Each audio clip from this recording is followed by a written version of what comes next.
ഒരു introduction video ആണിത്. അപ്പോൾ നിങ്ങൾക്ക് ഫസ്റ്റ് ഇയറിൽ നിങ്ങൾ കുറേ കാര്യങ്ങൾ പഠിച്ചിട്ടുണ്ടാവും. അപ്പോൾ സെക്കൻഡ് ഇയറിലോട്ട് കിടക്കുന്ന സമയത്ത്, ലാബിലോട്ട് കിടക്കുന്ന സമയത്ത് നിങ്ങൾ ഫസ്റ്റ് ഇയർ പഠിച്ച കാര്യങ്ങളൊക്കെ ഒന്ന് റിഫ്രഷ് ചെയ്യുക മാത്രമാണ് ചെയ്യുന്നത്. നിങ്ങൾ പഠിച്ചതാണ്, ഒരുപാട് ഡീറ്റെയിൽ ആയിട്ടൊന്നും ഞാൻ പറയില്ല. അപ്പം നമുക്ക് നമ്മൾ ഉപയോഗിക്കുന്ന ഡിവൈസസുകളും അതേപോലെ തന്നെ ഏതൊക്കെ കമ്പണൻസ് ആണ് മെയിനായിട്ട് ഈ ഒരു ലാബിൽ വരുന്നതെന്നും പിന്നെ ആ കമ്പണൻസിനെ എങ്ങനെ ഐഡൻറ്റിഫൈ ചെയ്യാമെന്നും ബാക്കിയുള്ള കാര്യങ്ങളൊക്കെ ഒന്ന് നോക്കാം. അപ്പോൾ ജനറലായിട്ട് ഇപ്പം മൾട്ടിമീറ്റർ നിങ്ങൾക്ക് അറിയാം. നമ്മളിപ്പോൾ ഫ്ലൂക്കിൻ്റെ മൾട്ടിമീറ്ററാണ് യൂസ് ചെയ്യുന്നത്. ഇതാണ് ഓൺ ഓഫ് കീ. നമുക്കിത് റൊട്ടേറ്റ് ചെയ്യാം. റൊട്ടേറ്റിംഗ് നോബാണ്. അപ്പം അത് റൊട്ടേറ്റ് ചെയ്തിട്ട് മെഷർ ചെയ്യേണ്ട സമയം നമുക്ക് മെഷർ ചെയ്യാം. ഇത് VAC ആണ്, ഇത് VDC ആണ്. VAC മെഷർ ചെയ്യെങ്കിൽ VACയിൽ ഇടുക, എന്നിട്ട് മെഷർ ചെയ്യാം. അപ്പോൾ ഇവിടെ V എന്നുണ്ട്, ഓം എന്നുണ്ട്. വിയും ഓമും കാര്യങ്ങളൊക്കെ, അതായത് റെസിസ്റ്ററൊക്കെ മെഷർ ചെയ്യാൻ വേണ്ടിയിട്ട് ഈ പ്രോബ് ഇവിടെയാണ് കണക്ട് ചെയ്യേണ്ടത്. കോമൺ ആണ് റെഫറൻസ്, അത് ബ്ലാക്ക് ആയിട്ട് കണക്ട് ചെയ്യുന്നു. എന്നിട്ടാണ് നമ്മൾ മെഷർ ചെയ്യുന്നത്. അപ്പം VACയിലിട്ടിട്ട് ഈ രണ്ടെണ്ണം എവിടെയാണോ ഈ രണ്ട് ലീഡ് എവിടെയാണോ മെഷർ ചെയ്യേണ്ട പോയിന്റ് അവിടെ വെച്ചാൽ നമുക്കത് AC കിട്ടും. ഇപ്പോൾ DCയിലിടുക അതേപോലെ തന്നെ VDCയിലിട്ടിട്ട് ഇപ്പോൾ DC വോൾട്ടേജും കാര്യങ്ങളൊക്കെ മെഷർ ചെയ്യണമെങ്കിൽ VDCയിലാണ് ഇടേണ്ടത്. അപ്പം നമ്മുടെ ലാബിൽ ഇതൊക്കെ മെഷർ ചെയ്യേണ്ടി വരും. എത്ര വോൾട്ട് ഉണ്ട്, 10 വോൾട്ട് കറക്റ്റായിട്ട് വരുന്നുണ്ടോ, പിന്നെ ചില ട്രാൻസിസ്റ്ററിൻ്റെ ഓരോരോ പോയിന്റുകളിലൊക്കെ ഉള്ള വോൾട്ട് കാര്യങ്ങളൊക്കെ മെഷർ ചെയ്യേണ്ടി വരും. ഇത് മില്ലി വോൾട്ടിൻ്റെ കാര്യങ്ങളൊക്കെ ഇവിടെയാണ് മെഷർ ചെയ്യുന്നത്. ഇത് ഓം റെസിസ്റ്റൻസ്. ഇതിലിട്ടിട്ടുണ്ടെങ്കിൽ നമ്മൾ റെസിസ്റ്റൻസ് മെഷർ ചെയ്യാനായി. ഇപ്പോൾ മെഗാ ഓം ആണുള്ളത്. ഞാൻ ഇത് രണ്ടും കൂടെ ഷോർട്ട് ചെയ്താൽ എന്തായി, 0 റെസിസ്റ്റൻസാണ്. അപ്പോൾ അത് 0 കാണിക്കും. ഇവിടെ തന്നെ ഡയോഡ് ചെക്ക് ചെയ്യാനുള്ള ഒരു ഓപ്ഷൻ ഉണ്ട്, കണ്ടിന്യൂറ്റി ഉണ്ട്. അപ്പം ആ ഓപ്ഷൻ അത് നിങ്ങൾക്ക് നോക്കി കാണാം, യെല്ലോ കളറാണ്. അപ്പോൾ യെല്ലോ പ്രസ് ചെയ്തിട്ടുണ്ടെങ്കിൽ അങ്ങോട്ട് പോകും. യെല്ലോ പ്രസ് ചെയ്താൽ എന്തായി, കണ്ടിന്യൂറ്റി ആയി. കണ്ടിന്യൂറ്റി എന്ന് വെച്ചാൽ ഒരു കണ്ടിന്യൂസ് ആണോ, ഒരു സർക്യൂട്ട് കണ്ടിന്യൂസ് ആണോ എന്ന് ചെക്ക് ചെയ്യുന്നതാണ്. അപ്പോൾ ഇപ്പോൾ സൗണ്ട് കേട്ടില്ലേ, കണ്ടിന്യൂസ് ആണെങ്കിൽ ഈ സൗണ്ട് ഉണ്ടാവും. അതായത് ഇപ്പം ഇതും കണ്ടിന്യൂസ് ആണ് എന്നാണ് ഇതിൻ്റെ അർത്ഥം. അതേപോലെ തന്നെ ഒന്നുകൂടെ പ്രസ് ചെയ്തിട്ടുണ്ടെങ്കിൽ ഡയോഡ് ചെക്കിങ് കാര്യങ്ങളൊക്കെയാണ്, അത് നമുക്ക് പറയാം. പിന്നെ ഇത് കപ്പാസിറ്ററിൻ്റെ ആണ്. ഇത് കറണ്ട് ചെക്ക് ചെയ്യാൻ വേണ്ടിയിട്ടാണ്. AC current, ampere range. AC current milli ampere റേഞ്ചാണ് ഇവിടെ ഇടണം. AC ആൻഡ് DC രണ്ടും.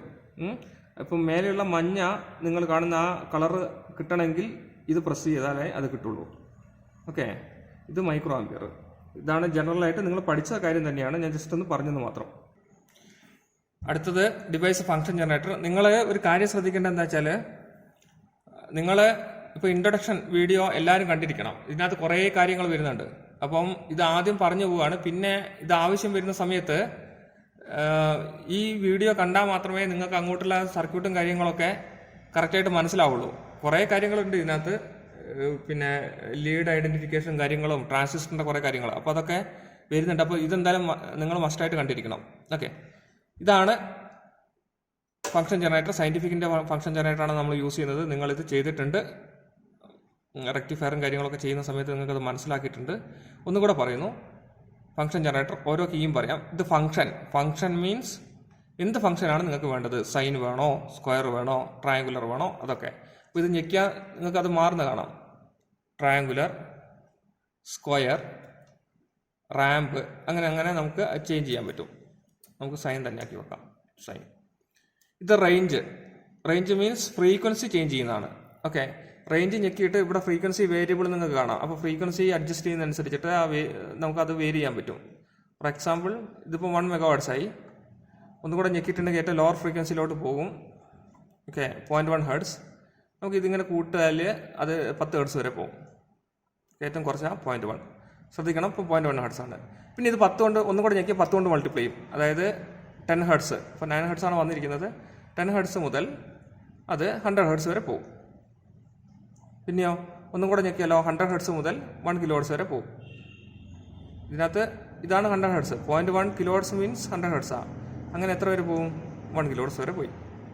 അപ്പോൾ ഒന്നും കൂടെ ഞെക്കിയാലോ 10 kHz പോകും. 1 kHz മുതൽ 10 kHz വരെ പോകും. ഇത് 1 kHz ആണ്. അങ്ങനെ 10 വരെ പോകും.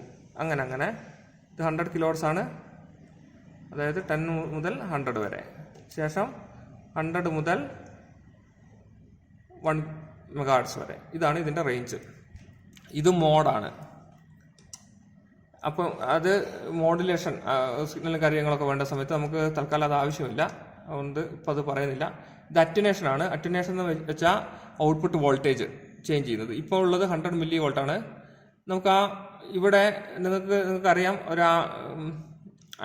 ആംപ് വേരി ഉണ്ട് എന്ന് വെച്ചാൽ ആംപ്ലിറ്റ്യൂഡ് വേരി ചെയ്യാന്നാണ് അർത്ഥം. അപ്പോൾ അതിങ്ങനെ കൂടുന്നതനുസരിച്ചിട്ട് ഇതിൻ്റെ ആംപ്ലിറ്റ്യൂഡ് കൂടും. അപ്പോൾ ഇത് 0.2 വോൾട്ടായി എന്ന് വെച്ചാൽ 200 മില്ലി വോൾട്ട്. അപ്പം ഇത് 0 മുതൽ 20 മില്ലി വോൾട്ട് മുതൽ താഴെ, ഏറ്റവും താഴെ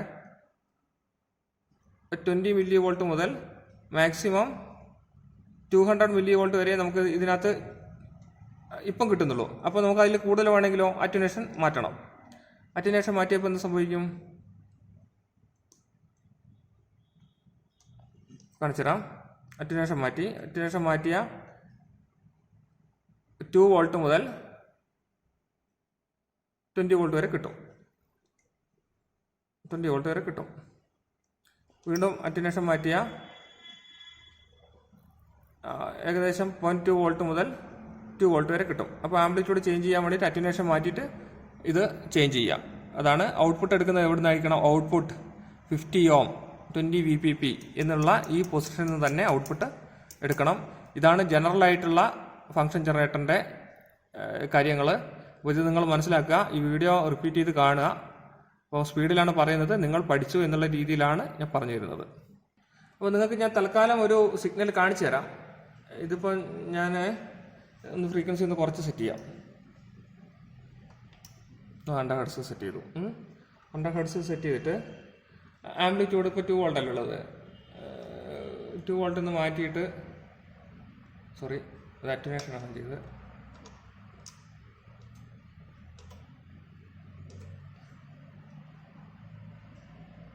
ടു വോൾട്ടെന്ന് ഒരു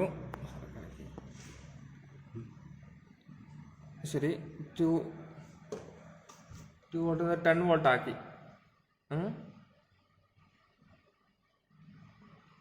പിന്നെ അതിൻ്റെ ഔട്ട്പുട്ട് എങ്ങനെ ഉണ്ടാവും നോക്കാം. അപ്പോൾ നിങ്ങൾക്ക് കാണാം ഔട്ട്പുട്ട് ഇതാ സൈൻ വേവ് വന്നു. സൈനാണ് നമ്മൾ സെറ്റ് ചെയ്ത ഫംഗ്ഷൻ, സൈൻ വന്നു. അതിൻ്റെ ഫ്രീക്വൻസിയും കാര്യങ്ങളും കറക്റ്റ് ആയിരിക്കും. അടുത്തത് DSO ആണ് നമ്മൾ പറയുന്നത്. DSOയുടെ ഇതാണ് DSO. ഇതിനകത്ത് സ്ക്രീൻ ഉണ്ട് DSOയിൽ. അപ്പം DSOയ്ക്ക് ജനറൽ ആയിട്ടുള്ള കാര്യങ്ങൾ മാത്രമേ പറയുന്നുള്ളൂ, പെട്ടെന്ന് ക്യാച്ച് ചെയ്യണം നിങ്ങൾ. DSOയിലേക്ക് 2 സെക്ഷനാണ് DSOയിലേക്ക് ഉള്ളത്. ഒന്ന് വെർട്ടിക്കൽ സെക്ഷനും ഒന്ന് ഹൊറിസോണ്ടൽ സെക്ഷനും. അപ്പം വെർട്ടിക്കൽ സെക്ഷൻ ഇതാ ഈ ഒരു ഭാഗമാണ്. അപ്പം വെർട്ടിക്കലായിട്ടുള്ള കാര്യങ്ങളൊക്കെ ഈ ഒരു ഭാഗമായിട്ട് ബന്ധപ്പെട്ടിരിക്കുന്നു. ഇതിൽ 2 ചാനലുണ്ട്, ചാനൽ 1ഉം ചാനൽ 2ഉം. ചാനൽ 1 മഞ്ഞയാണ്, ചാനൽ 2 നീലയാണ്. അപ്പോൾ എവിടെ നിങ്ങൾ സ്ക്രീനിൽ മഞ്ഞ കണ്ടോ അത് ചാനൽ 1ഉമായിട്ട് ബന്ധപ്പെട്ടിരിക്കും. എവിടെ നിങ്ങൾ സ്ക്രീനിൽ നീല കണ്ടോ അത് ചാനൽ 2ആയിട്ടും ബന്ധപ്പെട്ടിരിക്കും. ഓക്കെ. അപ്പോൾ നമ്മൾ ഒരു സിഗ്നൽ എങ്ങനെയാണ് കാണുക? സിഗ്നലിനെ നമ്മൾ ഇതാണ് ഇൻപുട്ട്. ഇത് ചാനൽ 1ലോട്ട് നമ്മൾ എന്ത് ചെയ്യുന്നു? ഇതാണ് ഇൻപുട്ട് കൊടുക്കുന്നു. ഇത് അതിൻ്റെ ആംപ്ലിറ്റ്യൂഡ് പെർ ഡിവിഷനാണ്. എന്ന് വെച്ചാൽ അതിൻ്റെ ആംപ്ലിറ്റ്യൂഡ് കൂട്ടണോ കുറയ്ക്കണോ കാര്യങ്ങളൊക്കെ ഉള്ളത് ഇതിലാണ്. അപ്പം നിങ്ങൾക്ക് കാണാം ഇതിങ്ങനെ ഈ സൈഡിലോട്ട് റൊട്ടേറ്റ് ചെയ്യുന്നതനുസരിച്ച് ആംപ്ലിറ്റ്യൂഡ് കൂടുകയും കുറയുകയും ചെയ്യുന്നു. ആംപ്ലിറ്റ്യൂഡ് കൂടുക എന്ന് വെച്ചാൽ ഇൻപുട്ട് വരുന്നതിൻ്റെ ആംപ്ലിറ്റ്യൂഡ് അങ്ങനെ തന്നെയാണ്. നമ്മൾ കാണുന്നത് കൂടുന്നു കുറയുന്നു അങ്ങനെയൊക്കെയാണ്.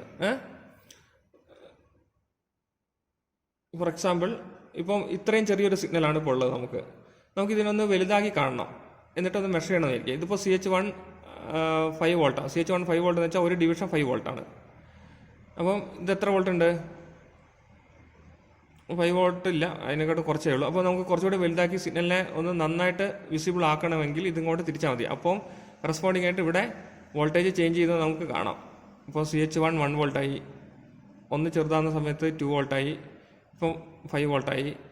മനസ്സിലായില്ലേ? അപ്പോൾ ഇങ്ങനെ അഡ്ജസ്റ്റ് ചെയ്തിട്ട് നമുക്കതിനെ മെഷർ ചെയ്യാനും കാര്യങ്ങളും പറ്റും. അതാണ് ഈ rotating knob volt per division കൊണ്ട് ഉദ്ദേശിക്കുന്നത്. ഇത് വോൾട്ട് പെർ ഡിവിഷൻ ചാനൽ 1ൻ്റെ ആണ്, ഇത് ചാനൽ 2ൻ്റെ ആണ്. പിന്നെ ടൈം പെർ ഡിവിഷൻ, ഈ ടൈമിങ്ങും കാര്യങ്ങളൊന്നും അഡ്ജസ്റ്റ് ചെയ്യണമെങ്കിൽ നന്നായി വൃത്തി കാണണമെങ്കിൽ അതിൻ്റെ ടൈമിൻ്റെ സ്കെയിലാണിത്. ഇത് ഹൊറിസോണ്ടൽ സെക്ഷനാണ് വരുന്നത്. അപ്പോൾ ഇത് അഡ്ജസ്റ്റ് ചെയ്ത് കാണാം. പിന്നെ ഈ വേവിനെ മുകളിലോട്ട് മാറ്റണമെങ്കിലോ താഴോട്ട് മാറ്റണമെങ്കിലോ ഇതാണ് യൂസ് ചെയ്യുന്നത് പൊസിഷൻ. ഇത് ചാനൽ 1ൻ്റെ ആണെങ്കിൽ ഇത് ചാനൽ 2ൻ്റെ. ഇത്രയും സെക്ഷൻ ചാനൽ 1 ബന്ധപ്പെട്ടിരിക്കുന്നു. ഇത്രയും സെക്ഷൻ ചാനൽ 2 ബന്ധപ്പെട്ടിരിക്കുന്നു. ഈ നിങ്ങൾക്ക് ചാനൽ 2 വേണ്ടെങ്കിൽ ഇവിടെ 2 പ്രാവശ്യം പ്രസ് ചെയ്താൽ ചാനൽ 2 പോകും. ഒന്നുകൂടെ പ്രസ് ചെയ്താൽ വരും. അപ്പം നിങ്ങൾക്ക് ഇപ്പോൾ റൺ ചെയ്തുകൊണ്ടിരിക്കുന്ന ഇതിനെ മെഷർ ചെയ്യാൻ ചിലപ്പം ബുദ്ധിമുട്ടുകളുണ്ടാവും. അപ്പം റൺ ആൻഡ് സ്റ്റോപ്പ് ഞെക്കിയാൽ അവിടെ സ്റ്റോപ്പായി. എന്നിട്ട് നിങ്ങൾക്ക് മെഷർ ചെയ്യാം. ഓട്ടോ സെറ്റ് നിങ്ങൾ സാധാരണ അടിക്കരുത്. ഓട്ടോ സെറ്റ് അടിച്ചിട്ടുണ്ടെങ്കിൽ ഓട്ടോമാറ്റിക്കായിട്ട് കറക്റ്റ് സ്ഥലത്തൊക്കെ ഇത് വന്ന് നിൽക്കും. പക്ഷേങ്കിൽ അത് നല്ലൊരു മെത്തേഡല്ല.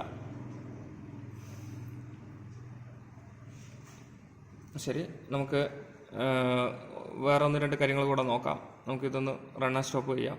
അപ്പം സ്റ്റോപ്പായി. ഇതിലുള്ള ഇനി നിങ്ങൾ മെയിനായിട്ട് നിങ്ങൾക്ക് വേണ്ട ഒരു കാര്യം ഒരു വേവിനെ എങ്ങനെ മെഷർ ചെയ്യുക, അങ്ങനത്തെ കുറച്ച് കാര്യങ്ങളാണ്. അപ്പം മെഷർ ചെയ്യണമെങ്കിൽ നിങ്ങൾ ആദ്യം റൺ ആൻഡ് സ്റ്റോപ്പ് അടിക്കുക. അപ്പോൾ എന്തായി, അവിടെ അത് സ്റ്റോപ്പായി, അത് പോസായി. ഇനി നിങ്ങൾക്ക് കർസർ ഇട്ട് മെഷർ ചെയ്യാം. ഇതാണ് കർസർ. ഈ കീ പ്രസ് ചെയ്താൽ എന്ത് സംഭവിക്കും? ഒരു മെനു വരും. കർസറിന് മേലെ ഉണ്ടാവും, ടൈപ്പ് ഉണ്ടാവും, സോഴ്സ് ഉണ്ടാവും, കർസർ 1 കർസർ 2 ഉണ്ടാവും. ഓക്കെ, കർസർ മീൻസ് നിങ്ങൾക്ക് കാണാം, ഇതൊരു കർസറാണ്, ആ മൂവ് ചെയ്യുന്നൊരു കർസറാണ്. അടുത്ത കർസർ ഇതാണ്, അതാണ് കർസർ 1 കർസർ 2. എപ്പോഴാണോ ഇത് ഈ സെലക്ഷൻ ഇവിടെ വന്ന് നിൽക്കുന്നത്, ആ കർസറായിരിക്കും ഇപ്പോൾ ആക്റ്റീവായിട്ടുള്ളത്. അപ്പം ഇത് നമ്മൾ കർസർ യൂസ് ചെയ്യുന്നത് സാധാരണ മെഷർ ചെയ്യാൻ വേണ്ടിയിട്ടാണ്. ഇപ്പം നമ്മൾ സാധാരണ ആംപ്ലിറ്റ്യൂഡ് മെഷർ ചെയ്യണമെന്ന് വിചാരിക്കുക. ഏതിൻ്റെയാ? ചാനൽ 1 കൊടുത്ത ഈ സിഗ്നലിൻ്റെ ആംപ്ലിറ്റ്യൂഡ് മെഷർ ചെയ്യണം എന്ന് വിചാരിക്കുക. അപ്പോൾ എന്ത് ചെയ്യും? നമ്മൾ കർസർ പ്രസ് ചെയ്യുക. എന്നിട്ട് സോഴ്സ് ഏതാ നോക്കുക. സോഴ്സ് CH1 ആണോ CH2 ആണോ നോക്കുക. ഏതിൻ്റെയാണോ വേവിനെ മെഷർ ചെയ്യേണ്ടത് അതാക്കി വെക്കണം സോഴ്സ്. അപ്പോൾ സോഴ്സ് ഇപ്പോൾ ഉള്ളത് CH2 ആണ്. അതുകൊണ്ടാണ് കർസർ നീല നിറത്ത് കാണുന്നത്. CH2 ആയിട്ട് ബന്ധപ്പെട്ട എല്ലാം നീല നിറത്ത് കാണുന്നു. അപ്പോൾ എന്ത് ചെയ്യും? അതിനെ മാറ്റിയിട്ട് CH1 ആയി. അപ്പോൾ എന്തായി? ഇപ്പോൾ മഞ്ഞയായില്ലേ? ഇനി നമ്മൾ ആംപ്ലിറ്റ്യൂഡ് മെഷർ ചെയ്യണമെങ്കിൽ എന്ത് ചെയ്യും? ആദ്യം ഒരു കർസർ 1 പ്രസ് ചെയ്തിട്ട് അതിനെ ഇവിടെ കൊണ്ട് വെച്ചു. അപ്പോൾ ഒരു സ്ഥലത്തായി, ടോപ്പായി. ഇവിടം മുതൽ ഇവിടം വരെയുള്ളതാണ് അതിൻ്റെ ആംപ്ലിറ്റ്യൂഡ്, അറിയാലോ. ഇനി കർസർ 2 പ്രസ് ചെയ്യുക. അപ്പം ഇത് ആക്റ്റീവ് ആയിരിക്കും. എന്നിട്ട് ഇതിനെ നമുക്ക് CH2 മാറ്റിക്കളയാം. ഇതിനെ ഇവിടെ കൊണ്ട് വെച്ചാൽ കർസർ ഇവിടെ കൊണ്ട് വെച്ചിട്ടുണ്ടെങ്കിൽ ഇപ്പോൾ 2.48 ഡെൽറ്റ വി കിട്ടും. ഡെൽറ്റ വി മീൻസ് ഇവിടെ മുതൽ ഇവിടെ വരെ ഉള്ള വോൾട്ടേജ് ഡിഫറൻസ് V1 - V2 അതാണ് ഡെൽറ്റ വി. 2.48 എന്ന് കിട്ടി. ഇതാണ് ഒന്ന് ആംപ്ലിറ്റ്യൂഡ് മെഷർ ചെയ്യുന്നത്. ഇനി ഫ്രീക്വൻസി എങ്ങനെ മെഷർ ചെയ്യാൻ നോക്കാം. വേണമെങ്കിൽ ഒന്ന് നിങ്ങൾക്ക് അഡ്ജസ്റ്റ് ചെയ്തിട്ട് വേവിനൊന്ന് വൃത്തിയായിട്ട് കാണുന്ന രീതിയിലാക്കാം. അപ്പോൾ ആംപ്ലിറ്റ്യൂഡ് അല്ല, ഫ്രീക്വൻസിയാണ്, ടൈം പീരീഡാണ് മെഷർ ചെയ്യേണ്ടത്. അപ്പോൾ എന്ത് ചെയ്യണം? ആംപ്ലിറ്റ്യൂഡ് എന്നുള്ളത് ടൈം ആക്കി മാറ്റുക. എന്നിട്ട് ഒരു കർസറിനെ അതിൻ്റെ ടോപ്പ് കൊണ്ട് വെക്കുക. അടുത്ത കർസറിനെ പ്രസ് ചെയ്യുക, അതിൻ്റെ പീക്ക് കൊണ്ട് വെക്കുക. അപ്പം ഇതാണ് ആ പീക്ക് ഡിഫറൻസ്. ഇതാണ് ടൈം പീരീഡ്. എത്ര കിട്ടി time period? T = 9.8 milli second കിട്ടി. ഫ്രീക്വൻസി എത്ര കിട്ടി? 100 ഹെർട്സ്. നമ്മൾ 100 ഹെർട്സ് ആണ് 102 ഹെർട്സ് എന്ന് കിട്ടി. നമ്മൾ 100 ഹെർട്സ് ആണ് ഫംഗ്ഷൻ ജനറേറ്റർ ഫിക്സ് ചെയ്തത്, അതുകൊണ്ടാണ് അങ്ങനെ കിട്ടിയത്. ഇതാണ് കർസറും ആ മെഷർ ചെയ്യുന്ന കാര്യങ്ങളൊക്കെ. ഇത്രയും കാര്യങ്ങൾ നിങ്ങൾ DSOയിൽ മസ്റ്റായിട്ട് അറിഞ്ഞിരിക്കണം. അടുത്തതാണ് പവർ സപ്ലൈ. ഇതാണ് പവർ സപ്ലൈ നമ്മൾ യൂസ് ചെയ്യുന്നത്. സയൻറ്റിഫിക് ടെക്കിൻ്റെയാണ് പവർ സപ്ലൈ യൂസ് ചെയ്യുന്നത്. ഇതിനകത്ത് നിങ്ങൾക്കറിയാം, നിങ്ങൾ യൂസ് ചെയ്തിട്ടുണ്ട്.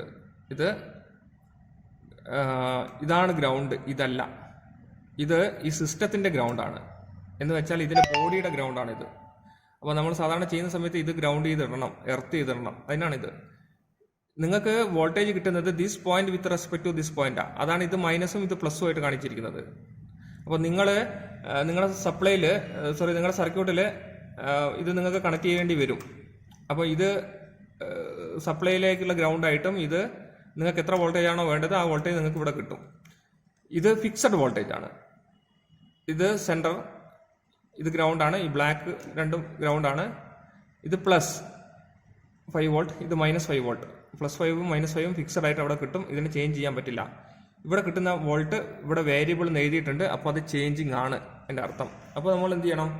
ഇങ്ങനെ പവർ സപ്ലൈ കണക്ട് ചെയ്തതിന് ശേഷം സ്വിച്ച് ഓൺ ചെയ്യുക. സ്വിച്ച് ഓൺ ചെയ്തിട്ടുണ്ടെങ്കിൽ എത്ര വോൾട്ടാണോ നിങ്ങൾ സെറ്റ് ചെയ്ത് ആ വോൾട്ട് ഇവിടെ വരും. അപ്പോൾ ഇതിന് 2 അഡ്ജസ്റ്റ്മെൻ്റ് ആണുള്ളത്. ഒന്ന് കോഴ്സ് അഡ്ജസ്റ്റ്മെൻറ്റും ഒന്ന് ഫൈൻ അഡ്ജസ്റ്റ്മെൻറ്റും. ഫൈൻ മീൻസ് ഫൈനായിട്ട് അഡ്ജസ്റ്റ് ചെയ്യാം. ഇപ്പം 11.9 ആണ്, 12 ആക്കണം. കറക്റ്റ് ഫൈൻ, വളരെ ഫൈനായിട്ട് 0.1 അഡ്ജസ്റ്റ് ചെയ്ത് 12 വോൾട്ട് ആക്കി. ഇനി നിങ്ങൾക്കത് 10 വോൾട്ട് ആക്കണം, അല്ലെങ്കിൽ 5 വോൾട്ട് ആക്കണം. അങ്ങനെയാണെങ്കിൽ ഫൈൻ അഡ്ജസ്റ്റ് ചെയ്താൽ മാക്സിമം അത്രയൊന്നും ആവില്ല. അപ്പോൾ നമ്മൾ എന്ത് ചെയ്യണം, കോഴ്സ് അഡ്ജസ്റ്റ് ചെയ്തിട്ട് അതിനെ 5 വോൾട്ട് ആക്കിയിട്ട് സെറ്റ് ചെയ്യണം. അപ്പം 4.5 ആയിട്ടുള്ളൂ. അപ്പം ഒന്ന് റൗണ്ട് ചെയ്യാൻ വേണ്ടിയിട്ട് നിങ്ങൾക്ക് വേണമെങ്കിൽ ഫൈൻ അഡ്ജസ്റ്റ് ചെയ്തിട്ട് ഒരു 5 വോൾട്ടൊക്കെ ആക്കി സെറ്റ് ചെയ്യാം.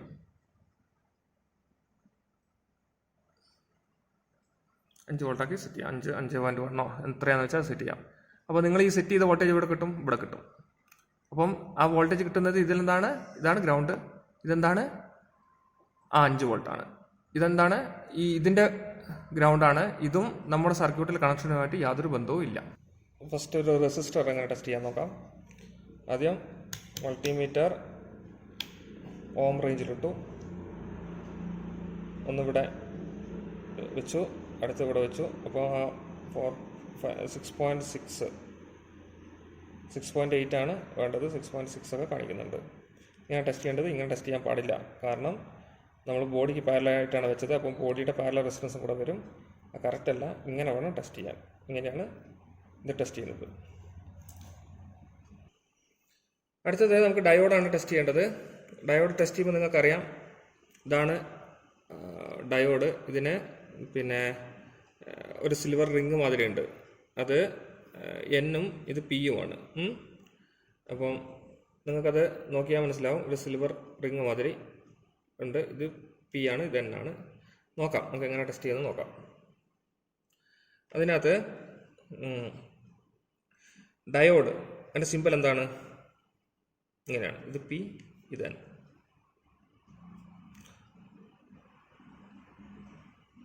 ഇത് ജംഗ്ഷനാണ്. ഇത് പി, ഇത് എൻ. ഇങ്ങനെയാണല്ലോ ഡയോഡ് ഉണ്ടാവുക.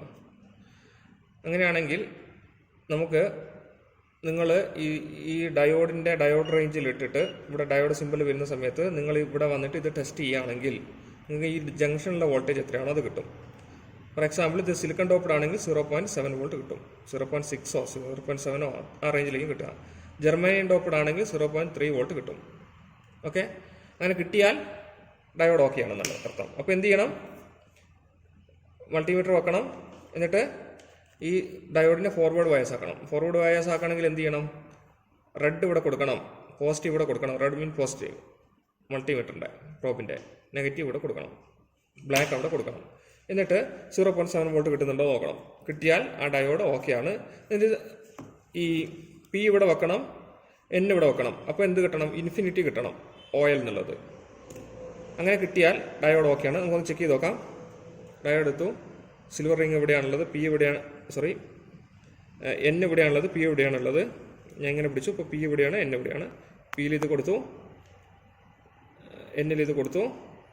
എത്ര കാണിക്കുന്നുണ്ട്? 0.527. അപ്പോൾ എന്തായി? ഈ ഡയോഡ് ഓക്കെയാണ്. നേരെ തലതിരിച്ച് കൊടുത്താലോ എത്ര കാണിക്കണം? ഓയിൽ കാണിക്കുന്നുണ്ട്. അപ്പോൾ ഇങ്ങനെയാണെങ്കിൽ ഈ ഡയോഡ് ഓക്കെയാണ്. അടുത്ത ട്രാൻസിസ്റ്റർ. ട്രാൻസിസ്റ്റർ എങ്ങനെയാണ്? ഫോർ എക്സാമ്പിൾ ഒരു NPN ട്രാൻസിസ്റ്റർ എടുക്കുക. BC107 ട്രാൻസിസ്റ്ററിനെ ചെക്ക് ചെയ്യുന്നതാണ് പറയുന്നത്. ഇതാണല്ലോ ട്രാൻസിസ്റ്റർ.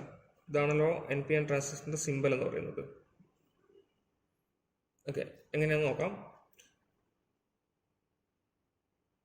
2 ജംഗ്ഷൻ ഉണ്ട് ട്രാൻസിസ്റ്ററിന്. ഇത് NPN ആണെന്ന് വിചാരിക്കാം. NPN. അപ്പം നമ്മൾ നോക്കിയാൽ ഇതും നോക്കിയാൽ ഇത് പി ഇതും എന്നുമാണ്. അപ്പോൾ ഇതെന്താ? ഒരു ഡയോഡാണ്. ഇതും നോക്കിയാൽ ഇത് പിയും ഇത് എന്നാണ്. അപ്പോൾ ഇതെന്താ? മറ്റൊരു ഡയോഡാണ്. അപ്പോൾ 2 ഡയോഡ് ബാക്ക് ടു ബാക്ക് ആയിട്ട് കണക്ട് ചെയ്ത് വെച്ചിരിക്കുന്നു. അങ്ങനെയാണ്. ഇത് എമിറ്റർ, ഇത് ബേസ്, ഇത് കളക്ടർ ആണെന്ന് വിചാരിക്കാം. അപ്പോൾ നോക്കൂ, നമ്മൾ മൾട്ടിമീറ്റർ എടുത്തു. ഇതേപോലെ തന്നെ ഡയോഡ് റേഞ്ചിലിട്ടു. ഈ മൾട്ടിമീറ്റർ കൊണ്ടുപോയിട്ട് മൾട്ടിമീറ്ററിൻ്റെ റെഡ് എടുത്ത് ഇവിടെ കൊടുത്തു, ബ്ലാക്ക് എടുത്ത് ഇവിടെ കൊടുത്തു. അങ്ങനെയാണെങ്കിൽ എന്ത് കാണിക്കണം? ഇത് ഡയോഡ് പോലെയാണ്. അപ്പോൾ 0.7 വോൾട്ട് ഇവിടെ കാണിച്ചാൽ, സിലിക്കൺ ടോപ്ഡ് ആണെങ്കിൽ 0.7 വോൾട്ട് ഇവിടെ കാണിച്ചാൽ എൻ്റെ അർത്ഥം എന്താ? ഈ സെക്ഷൻ ഓക്കെയാണ്. അതേപോലെ ഇത് പി ആണല്ലോ. ഇത് വീണ്ടും ഇവിടെ വെച്ചു. ഇത് കളക്ടറിൽ കൊണ്ട വെച്ചു. അങ്ങനെയാണെങ്കിൽ ഇവിടെ 0.7 വോൾട്ട് കാണിച്ചാൽ എന്താ, ഈ സെക്ഷൻ ഓക്കെയാണ്. ഇനി ഞാൻ രണ്ടെണ്ണം ഇവിടെയും കൊടുത്തു, എമിറ്ററിലും കളക്ടറിലും. അങ്ങനെയാണെങ്കിലോ എന്തെങ്കിലും കാണിക്കാൻ പാടുണ്ടോ? ഇല്ല. രണ്ടും എന്നാണ്, ഒരു ജംഗ്ഷൻ ഉണ്ട് നടുക്ക്. അപ്പോൾ ഓപ്പൺ ലീഡ് കാണിച്ചിട്ടുണ്ടെങ്കിൽ എന്ത് മനസ്സിലായി? ഈ ട്രാൻസിസ്റ്റർ വർക്കിംഗ് ആണ്. ഇവിടെ ഓപ്പൺ ആയി കാണിച്ചാലോ വർക്കിംഗ് അല്ല എന്നാണ് മനസ്സിലാക്കാൻ. അപ്പോൾ നമ്മളിവിടെ യൂസ് ചെയ്യുന്നത് BC107 എന്നുള്ള ട്രാൻസിസ്റ്റർ ഒന്ന് എങ്ങനെയാണ് ചെക്ക് ചെയ്യാൻ നോക്കാം. BC107 3 ലീഡാണുള്ളത്. Emitter, base, collector. Emitter, base, collector. ഒരു നോച്ച് ഉണ്ട്. നോച്ച് കഴിഞ്ഞിട്ട് ക്ലോക്ക് വൈസിലാണ് നമ്മൾ എണ്ണണം. അപ്പോൾ ഈ നോച്ച് കഴിഞ്ഞിട്ട് ക്ലോക്ക് വൈസിൽ എണ്ണുമ്പോൾ എന്ത് സംഭവിക്കും? ക്ലോക്ക് വൈസിൽ ഇങ്ങനെ നോക്കണം. അപ്പോൾ ക്ലോക്ക് വൈസിൽ ആദ്യം വരുന്നത് എമിറ്റർ, പിന്നെ വരുന്നത് ബേസ്, പിന്നെ വരുന്നത് കളക്ടർ. ഇതാണ് ആ ട്രാൻസിസ്റ്റർ. നിങ്ങൾക്ക് നോക്കാം. ഈ ട്രാൻസിസ്റ്ററിൽ നോച്ച് ഇവിടെ ഉണ്ട്. നോച്ച് കഴിഞ്ഞിട്ട് ആദ്യം വരുന്ന ഈ ലീഡ് എന്താ? ആദ്യം വരുന്ന ഈ ലീഡ് എമിറ്ററാണ്, ഇത് ബേസ് ആണ്, ഇത് കളക്ടറാണ്. ഒന്ന് ചെക്ക് ചെയ്ത് കാണിക്കാം. ബേസിൽ ഞാൻ റെഡ് വെച്ചു. ബേസ് ഇതാണല്ലോ, ബേസിലാണല്ലോ പി വരുന്നത്. റെഡ് വെച്ചു. ഇതിൽ വെച്ചു. അപ്പോൾ എത്ര കിട്ടി? 0.661. വളരെ ഇമ്പോർട്ടൻ്റ് ആണ്, നോട്ട് ചെയ്യണം. എമിറ്ററിൽ ഇത് വെച്ച സമയത്ത് 0.661 കിട്ടി. ക്ലിയർ? ഇനി ഇതെടുത്ത് ഇവിടെ വെച്ചു, 0.659 എന്ന് കിട്ടി. ഇവിടെ 0.661 ഇവിടെ 0.669 659 0.659 എവിടെയാണ് കൂടുതൽ? ഈ ജംഗ്ഷനിൽ. അപ്പം എമിറ്റർ ബേസ് ജംഗ്ഷനിലായിരിക്കും ഡോപ്പിംഗ് കൂടുതൽ ഉണ്ടാവുക, അവിടെ ആയിരിക്കും ജംഗ്ഷൻ വോൾട്ടേജ് കൂടുതൽ ഉണ്ടാവുക. വളരെ ഇമ്പോർട്ടൻ്റ് ആയിട്ടുള്ള പോയിന്റ് ആണ്. അപ്പോൾ നിങ്ങൾക്ക് ഒരു ട്രാൻസിസ്റ്റർ കിട്ടി, നിങ്ങൾക്ക് ലീഡ് അറിയില്ലെങ്കിൽ ഈ രീതിയിൽ നിങ്ങൾക്ക് ചെക്ക് ചെയ്യാം. ഈ ജംഗ്ഷനിൽ കുറവായിരിക്കും. ഓക്കെ. അപ്പോൾ ഇത് ഉപയോഗിച്ചിട്ട് നിങ്ങൾക്കൊരു PNP ട്രാൻസിസ്റ്റർ എന്നാലും ചെക്ക് ചെയ്യാം. അപ്പോൾ PNPക്ക് എങ്ങനെ വരും? PNP ഇവിടെ എന്ത് വെക്കണം? അതിൻ്റെ നമ്മളിവിടെ റെഡാണ് വെച്ചെങ്കിൽ ഇവിടെ ബ്ലാക്ക് വെക്കണം. ഒരു റെഡിനെ മാറ്റിയിട്ട് ചെക്ക് ചെയ്യണം. ഓക്കെ. നമുക്കിനി കുറച്ച് ലീഡ് ഐഡൻറ്റിഫിക്കേഷൻ നോക്കാം. ഇത് നിങ്ങൾക്കറിയാം ഡയോഡ് എങ്ങനെയാണ്, ഏതൊക്കെയാണ് ഡയോഡിൻ്റെ ലീഡ്സ് വരുന്നതെന്ന് വെച്ചാൽ നിങ്ങൾക്കറിയാം. ഈ സിൽവർ കളർ ആ റിങ് ഉള്ളത് പിന്നെ കാഥോഡും മറ്റേത് ആനോഡുമാണ്. അത് നിങ്ങൾക്ക് മനസ്സിലാക്കുക. പിന്നെ ഉള്ളത് ട്രാൻസിസ്റ്ററാണ്. Transistor BC107. BC107 ഈ ട്രാൻസിസ്റ്റർ എങ്ങനെ ഇരിക്കുമെന്ന് നോക്കാം. ഇത് നിങ്ങൾക്ക് വേണ്ടി വരും. ഞാൻ ആദ്യമേ പറയുകയാണ്. പിന്നെ അങ്ങോട്ട് നിങ്ങൾക്കിത് ചെക്ക് ചെയ്യാനും അതേപോലെ തന്നെ ഇതിൻ്റെ എമിറ്റർ ഏതാ, ബേസ് ഏതാ, കളക്ടർ ഏതാ എന്ന് ഐഡൻറ്റിഫൈ ചെയ്യാനും നിങ്ങൾ ഇത് അറിഞ്ഞിരിക്കണം. അപ്പോൾ ഇതാണ് ട്രാൻസിസ്റ്റർ. നിങ്ങൾക്ക് കാണാം ഇവിടെ ഒരു നോച്ച്, ഈ ഒരു നോച്ച് കാണാം. ഈ നോച്ച് കഴിഞ്ഞിട്ട് നിങ്ങൾ ക്ലോക്ക് വൈസിൽ കൗണ്ട് ചെയ്യുക. എന്ന് വെച്ചാൽ ഇത് നോച്ച് കഴിഞ്ഞ് ഈ ലീഡ് ഫസ്റ്റ് വരുന്ന ലീഡ്, ക്ലോക്ക് വൈസിൽ ഫസ്റ്റ് വരുന്ന ലീഡ് നിങ്ങൾക്ക് കാണാം. നോച്ച് ഫസ്റ്റ് വരുന്ന ലീഡ്, ഇത് എമിറ്റർ, ഇത് ബേസ്, ഇത് കളക്ടർ. നോച്ച് കഴിഞ്ഞ് ക്ലോക്ക് വൈസ് നോക്കുമ്പോൾ ഫസ്റ്റ് എമിറ്റർ, ബേസ്, കളക്ടർ. അത് നമ്മൾ വരയ്ക്കുകയാണെങ്കിൽ നോച്ച്, എമിറ്റർ, ബേസ്, കളക്ടർ. ഇങ്ങനെയാണ് BC107 നിങ്ങൾക്ക് കിട്ടിയാൽ നിങ്ങൾ ചെയ്യേണ്ടത്. ഇങ്ങനെയാണ് അതിൻ്റെ ഐഡൻറ്റിഫിക്കേഷൻ വരുന്നത്. Next BC548. ഇതൊരു ട്രാൻസിസ്റ്ററാണ്. BC107 ട്രാൻസിസ്റ്ററാണ്. BC548 ഒരു ട്രാൻസിസ്റ്ററാണ്. അതിനും 3 ലീഡ്സ് ഉണ്ട്. എന്തൊക്കെയാ? Emitter, base, collector. ആ ട്രാൻസിസ്റ്റർ ഇങ്ങനെയാണ് ഉണ്ടാവുക. ഇതാ നിങ്ങൾക്ക് നോക്കിയാൽ മനസ്സിലാവും. ഇതാണ് ട്രാൻസിസ്റ്റർ. നോക്കൂ, ഇങ്ങനെയുണ്ട് ട്രാൻസിസ്റ്റർ. അപ്പോൾ നമ്മൾ ചെയ്യേണ്ടത് ഇതിനെ നമ്മളെ ഫേസ് ചെയ്യുന്ന രീതിയിൽ നമ്മൾ പിടിക്കണം. ഇതിനെ അപ്പോൾ നമ്മളെ ഫേസ് ചെയ്യുന്ന രീതിയിൽ പിടിച്ചാൽ എങ്ങനെ ഉണ്ടാവും? ഇത് കണ്ടില്ലേ, പുറത്തൊരു റിങ് ഉണ്ടാവും, ഇങ്ങനെ ഉണ്ടാവും. ലീഡ് നമ്മൾ ഫേസ് ചെയ്യുന്ന രീതിയിൽ പിടിക്കുക. ഒരു സൈഡ് ഫ്ലാറ്റ് ആണ്,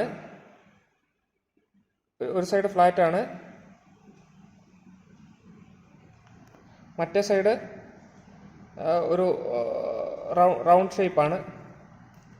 അപ്പം എന്തായാലും ഇത് നമ്മുടെ രീതിയിൽ ലീഡ് നമ്മൾ ഫേസ് ചെയ്യുന്ന രീതിയിൽ പിടിച്ചു കഴിഞ്ഞാൽ ഈ ലീഡിൻ്റെ ഫസ്റ്റ്, അതായത് ഔട്ടർ റിങ്, ഈ റിങ് പുറത്ത് വരുന്ന രീതിയിൽ, ഈ കവറിങ് പുറത്ത് വരുന്ന രീതിയിൽ, ഫ്ലാറ്റ് സർഫസ് അടിയിൽ വരുന്ന രീതിയിൽ പിടിച്ചു കഴിഞ്ഞാൽ നമ്മൾ ഫേസ് ചെയ്യുന്ന രീതിയിൽ പിടിച്ചാൽ ഇതിനകത്ത് ഇത് എമിറ്റർ, ഇത് ബേസ്, ഇത് കളക്ടർ. Emitter, base, collector. അത് ഞാനിവിടെ വരയ്ക്കുകയാണ്.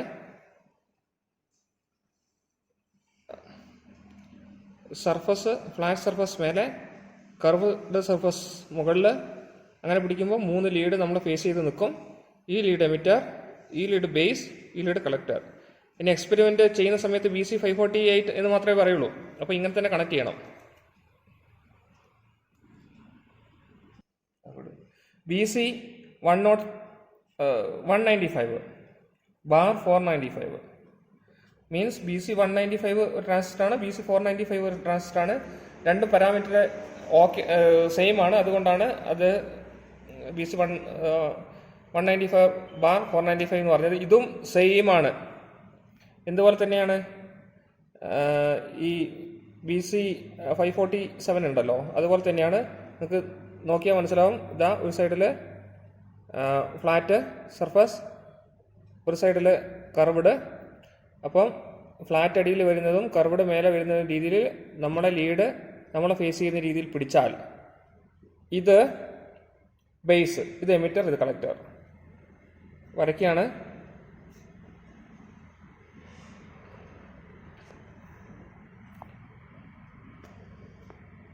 ഇങ്ങനെ പിടിക്കുന്നു.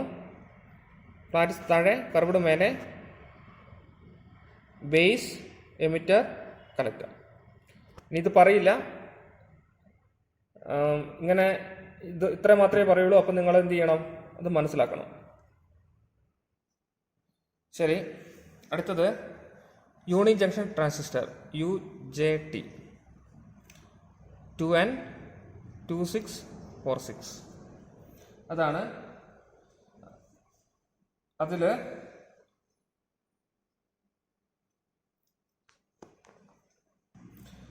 നമ്മളെ BC 107 പോലെ തന്നെയാണ്. നിങ്ങൾക്ക് കണ്ടാൽ അതറിയാം. BC 107 ഒരു നോച്ച് ഉണ്ട്, ഇതിലും ഒരു നോച്ച് ഉണ്ട്. ഇതാ ആ നോച്ച് കഴിഞ്ഞിട്ട് ക്ലോക്ക് വൈസിൽ തന്നെ കൗണ്ട് ചെയ്യുക. നോച്ച് കഴിഞ്ഞാൽ എമിറ്റർ B1 B2, ഒരു നോച്ച് കഴിഞ്ഞാൽ എമിറ്റർ B1 ആൻഡ് B2. ഇങ്ങനെയാണ് അതിൻ്റെ കണക്ഷൻ വരുന്നത്.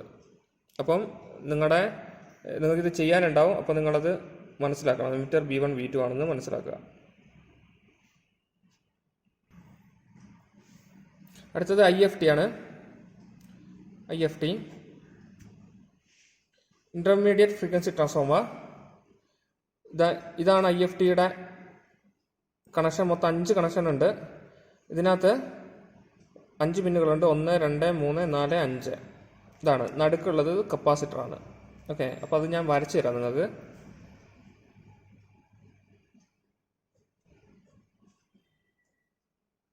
ഇത് ഒരു ലീഡ്, ഇതടുത്ത കണക്ഷൻ, ഇതടുത്ത കണക്ഷൻ, 3 പിന്ന്, ഒരു കപ്പാസിറ്റർ, പിന്നെ ഇങ്ങനെ 2 എണ്ണം.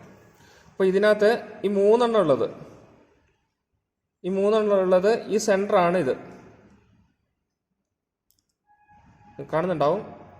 ഈ ലീഡ്, ഈ പിന്നെ ഈ സെൻറ്ററാണ്. ഇതായിട്ടും എടുക്കാം, കുഴപ്പമില്ല. പിന്നെ വരുന്നത് ഇത് രണ്ടും, ഇതുമാണ്. അപ്പോൾ ഇതും നിങ്ങൾക്ക് സർക്യൂട്ടിൽ വരും. അപ്പോൾ ഇങ്ങനെയാണ് ഇതിൻ്റെ കണക്ഷൻ കാര്യങ്ങളും നിങ്ങൾ മനസ്സിലാക്കണം. അപ്പം അത് കാണുന്ന സമയത്ത് ഇത് മനസ്സിലാക്കിയിട്ട് അതിനനുസരിച്ച് കണക്ട് ചെയ്യാം. IFTയുടെ ഒരു ടോപ്പ് ഇങ്ങനെ ഇരിക്കും, ജസ്റ്റ് മനസ്സിലാക്കുക. അടുത്താണ് ബ്രെഡ് ബോർഡ്. നിങ്ങൾക്കറിയാം ബ്രെഡ് ബോർഡിലെ കണക്ഷനും കാര്യങ്ങളൊക്കെ. അപ്പോൾ ബ്രെഡ് ബോർഡ് ഇങ്ങനെയാണ്. ഇത് കണക്ട് ചെയ്യുന്ന സമയത്ത് നിങ്ങൾക്ക് ഇവിടെ നോക്കിയാൽ കാണാം, ഇതൊരു റെയിലാണ്. ഇത് ഇവിടം മുതൽ ഇവിടം വരെ അവസാനിക്കുന്നു. ഇതൊക്കെ ചെറിയ ഗ്യാപ്പാണ്. ഇവിടെ വലിയ ഗ്യാപ്പുണ്ട്. എന്ന് വെച്ചാൽ ഇവിടം മുതൽ ഇവിടം വരെ ഒരു കണക്ഷനാണ്. വലിയ ഗ്യാപ്പുള്ള സ്ഥലത്ത് കണക്ഷൻ ഇല്ല. ഇവിടം മുതൽ ഇവിടം വരെ ഒരു കണക്ഷനാണ്, ഒറ്റ റെയിലാണ്. എന്നാൽ ഇവിടെ മുതലോ ഇതിൽ കണക്ഷൻ ഇല്ല. ഇവിടം മുതൽ ഇവിടം വരെ ഒറ്റ റെയിൽ, ഇവിടം മുതൽ ഇവിടം വരെ ഒറ്റ റെയിൽ. അതേപോലെ തന്നെ ഇവിടെയും. അപ്പോൾ നിങ്ങൾ ചെയ്യുന്ന സമയത്ത് ഈ ഒറ്റ റെയിലായിട്ടുള്ളത് ഗ്രൗണ്ടായിട്ട് എടുക്കുക. താഴെയുള്ള ഭാഗങ്ങൾ മുഴുവൻ ഗ്രൗണ്ടായിട്ട് എടുക്കുക. മേലെയുള്ള ഒറ്റ റെയിൽ VCC ഒക്കെ ആയിട്ട് എടുക്കുക. അപ്പോൾ നിങ്ങൾക്ക് ചെയ്യാൻ വളരെ എളുപ്പമാണ്. പിന്നെ ഇത് നോക്കൂ, ഈ 5 കണക്ഷൻസ്, ഇത് ഒറ്റ കണക്ഷനാണ് ഇവിടെ മുതൽ ഇവിടം വരെ. ഇതും തമ്മിൽ യാതൊരു ബന്ധവുമില്ല. ഇവിടെ മുതൽ ഇവിടം വരെ അടുത്ത കണക്ഷൻ, ഇവിടെ മുതൽ ഇവിടം വരെ അടുത്ത കണക്ഷൻ, അങ്ങനെയാണ്. ഒരിക്കലും ഇതും തമ്മിൽ ബന്ധമില്ല. ഇങ്ങനെ കണക്ഷൻ ഇല്ല. ഇങ്ങനെ വെർട്ടിക്കലി മാത്രമേ കണക്ഷൻ ഉള്ളൂ, ഹൊറിസോണ്ടലി കണക്ഷൻ ഇല്ല. അതേപോലെ തന്നെ ഇവിടെയും ഇവിടെ മുതൽ ഇവിടം വരെ ഒറ്റ കണക്ഷൻ, ഇവിടെ മുതൽ ഇവിടം വരെ ഒരു കണക്ഷൻ. ആ രീതിയിലാണ് കണക്ട് ചെയ്യേണ്ടത്. ഇതൊരു പോയൊരു ബ്രെഡ് ബോർഡാണ്. നിങ്ങൾക്ക് ഇത് നോക്കിയാൽ കാണാം. ഇവിടെ മുതൽ ഇവിടം വരെ ഒറ്റ കണക്ഷനാണ്. ഇത് കണ്ടില്ലേ, ഇതാണ് ഈ പറഞ്ഞ ഗ്യാപ്പ്. നിങ്ങൾ നോക്കിയാൽ മനസ്സിലാവും ഈ ഗ്യാപ്പ്. അത് കഴിഞ്ഞിട്ട് ഇവിടെ മുതൽ ഇവിടം വരെ ഒറ്റ കണക്ഷനാണ്. വെർട്ടിക്കലി കണ്ടില്ലേ, ഒറ്റ കണക്ഷൻ, ഇവിടെ മുതൽ ഇവിടം വരെ ഒരു കണക്ഷൻ. ഇങ്ങനെയാണ് ഉള്ളത്. അപ്പം ഇതാണ് ഒരു ഇൻട്രൊഡക്ഷനായിട്ട് പറയാനുള്ളത്. ഇത്രയും കാര്യങ്ങൾ അറിഞ്ഞാൽ മാത്രമേ നമുക്ക് ലാബ് ചെയ്യാൻ പറ്റുള്ളൂ. അപ്പം ഇത് നിങ്ങൾ ആദ്യം തറവായിരിക്കണം. ഈ പറഞ്ഞിട്ടുള്ള കമ്പോണൻസിൻ്റെയും അതിൻ്റെ പിൻ ഡയഗ്രവും കാര്യങ്ങളൊക്കെ നിങ്ങൾ തറവായിട്ട് മനസ്സിലാക്കണം. എന്നാൽ മാത്രമേ നമുക്ക് ലാബ് അങ്ങോട്ട് ചെയ്യാൻ പറ്റുള്ളൂ. ഇനി ഓരോ ലാബ് സൈക്കിളിലോട്ട് നമ്മൾ കടക്കാൻ പോവുകയാണ്.